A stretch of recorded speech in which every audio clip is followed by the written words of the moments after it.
και βασιλεών Κωνσταντίνου και Ελένης, πατέρα Φίλους και Βασιλού Πατέρας, λαέ του Θεού ηγαθημένοι και περιούσιοι. Με ιδιαίτερη χαρά και συγκίνηση δέχτηκα την πρόσκληση, την ευγενή αυτή πρόσκληση, να βρίσκομαι σήμερα μαζί σας για να συμπανηγυρίσουμε αυτό το μεγάλο γεγονός, τόσο της εορτής του ναού, που γιορτάζεται όλη η κοινότητα και όλη η ενορία, όσο και του γεγονότος της αναλήψεως του Κυρίου μας. Και γι' αυτό ακούσαμε μαζί με τα του Αγίου, τα της αναλήψεως,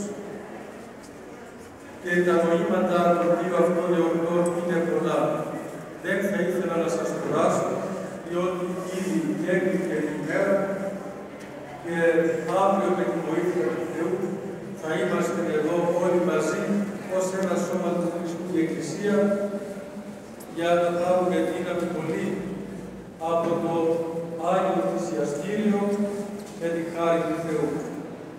Όμως, ας μην ξεχνάμε πως ο Κύριος μας, όταν ανελήφθηκε δόξη, πήρε μαζί του το αναστημένο ανθρώπινο σώμα.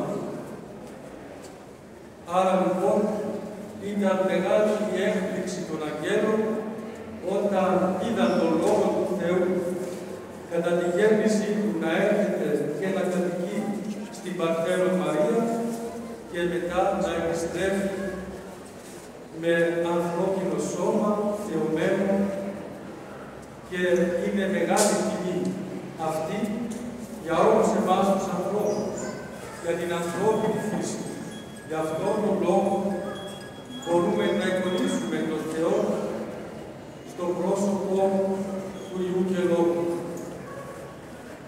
Και οι Άγιοι Κωνσταντίνος και Ελένη, οι Απόστολοι, είναι αυτοί οι οποίοι έβαλαν τις βάσεις και μεταφέροντας την πρωτεύουσα της Αυτοκρατορίας από τη Ρώμη κοντά σε ένα μικρό χωριό το Βυζάντιο, συνέχισαν όλον αυτόν τον πλούτο, τον οποίο έχουμε εμείς σήμερα, όχι μόνο για να καυχόμαστε, αλλά μέσα από τον οποίο και εμείς παίρνουμε πολλά παραδείγματα και διδάγματα για το μέλλον. Και η σκέψη μας πάει στην Κωνσταντινούπολη, στην Βασιλεύουσα, εκεί που δοκιμάζεται το σεπτό μας Οικουμενικών Πατριαρχείο, αλλά και η πόλη από την οποία προέρχομαι, η επαρχία από την οποία προέρχομαι, η επαρχία της Κερίνιας μας, είναι και αυτή δοκιμαζόμενη και οι άνθρωποι της είναι εκτοπισμένοι. Και περιμένουμε 41 χρόνια μετά ο Θεός να σημίσει το χρόνο της μεγάλης μας δοκιμασίας, να δει την μετάνοιά μας και να ευλογήσει την επιστροφή μας, εκεί όπου θα μπορούμε να απολαμβάνουμε όλα τα ανθρώπινα δικαιώματά μας και να λειτουργούμε και εκεί τους ναούς μας τόσο όμορφα όπως απόψε βρισκόμαστε όλοι μαζί εδώ και λειτουργούμε, δηλαδή πραγματοποιούμε το έργο του Θεού. Το υλοποιούμε το έργο του Θεού. Θα ήθελα να σας ευχηθώ να είστε όλοι ευλογημένοι, να χαίρεστε όσοι άγγελοι τα ονομαστήριά σας, χρόνια πολλά ευλογημένα, να χαίρεστε τις οικογένειες σας, να χαίρεστε τα παιδιά σας, να χαίρεστε τα εγγόνια σας, και άλλοι άνθρωποι προσπαθούν με κάθε τρόπο και μέσο να μας απελπίσουν, εμάς η ελπίδα μας είναι πεπληρωμένη, είναι δηλαδή συμπληρωμένη στον Κύριό μας Ιησού Χριστό, ο οποίος είναι και η ελπίδα της σωτηρίας μας. Και μας έχει πει, μη πεπίθατε υπάρχοντας επί ιούς ανθρώπων εις και στη σωτηρία. Δηλαδή, οι άνθρωποι έχουν αρχή και τέλος. Υπόκειται στη φθορά και στο θάνατο. Ό,τι και να κάνουν, δυστυχώς δεν έχει διάρκεια χρόνου αιωνιότητας. Μόνο εάν πάρουμε μέσα μας Θεό στις πράξεις μας, τότε και τα έργα μας και η ζωή μας δεν θα γευτεί του θανάτου, του πνευματικού, αλλά θα ζούμε αιώνια.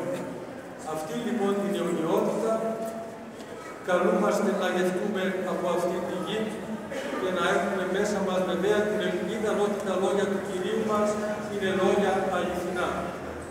Και οι Άγιοι μας που γιορτάζουν σήμερα και έχουμε εμάρτια του Αγίου Λειψάνου είναι ζωντανοί, διότι ενώθηκαν με την πηγή της ζωής στον Κύριό μας Ιησού Χριστό. Χρόνια πολλά ευλογημένα και θα ήθελα να σας παρακαλέσω να ενώσετε τις προσευχές σας με τις ταπεινές προσευχές του Μητροπολίτου Κυρηνίας, ο Θεός να μας δωρήσει, να μας χαρίσει την επιστροφή όχι μόνο στην Κερίνια, αλλά σε όλα τα εδάφη μας, εκεί που οι πρόγονοί μας έκτισαν ναούς και λάτρευσαν τον Θεό, εκεί που οι πρόγονοί μας άφησαν ως δαχτυλικά αποτυπώματα όλο αυτόν τον πλούτο και τον πολιτισμό, ο οποίος είναι δικός μας πολιτισμός και γεγόμενοι και συμμετέχοντες στον πολιτισμό αυτό, γινόμαστε και εμείς πιο πλούσιοι εσωτερικά. Κάθε ευλογία και ευχαριστούμε επίσης και τον Άρχοντα, τον Κύριο Γιαννακάκη και τους χορούς, οι οποίοι τόσο ωραία μας έψανταν, μας κατέληξαν και μας βοήθησαν να προσευχηθούμε. Χρόνια πολλά ευλογημένα, κάθε ευλογία